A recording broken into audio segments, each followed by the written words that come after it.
ఇగో నేను ఈ కొత్త fair ever beauty lift add చూసి ప్రొడక్ట్ నైతే పర్చేస్ చేసిన.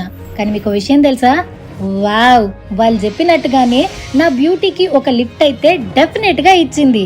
అండ్ చూస్తూ చూస్తూ ఈ క్రీమ్ నా స్కిన్ కేర్ రొటీన్ లో ఒక ఎసెన్షియల్ పార్ట్ అయింది తెలుసా. ఎందుకంటే ఈ క్రీమ్ లో స్నో మష్రూమ్ మరియు బయో యాక్టివ్ ప్రోటీన్ లాంటి ఇన్నోవేటివ్ ఇంగ్రీడియంట్స్ అయితే ఉన్నాయి. ఈ స్నో మష్రూమ్ మన స్కిన్ ని డీప్ గా నరిష్ చేసి ఒక హెల్దీ గ్లో ని ప్రొవైడ్ చేస్తుంది. అండ్ మరోవైపు బయో యాక్టివ్ ప్రోటీన్ నా స్కిన్ ని ఎప్పుడు కూడా యూత్ఫుల్, వైబ్రెంట్ అండ్ రివైటలైజ్డ్ ఫీలింగ్ అయితే ఇస్తుంది. అండ్ అంతేకాక షూట్స్ ఉన్నప్పుడు, ట్రావెల్ లో ఉన్నప్పుడు ఇది నా స్కిన్ కేర్ కి అయితే చాలా బాగా హెల్ప్ అవుతుంది. నా స్కిన్ లో రోజు ఇంప్రూవ్మెంట్స్ అయితే నేను నోటీస్ చేస్తున్నాను. నేను ఫేర్ ఎవర్ కి మారాను ఎందుకంటే అందానికి కావాలి ఒక చిన్న లిఫ్ట్.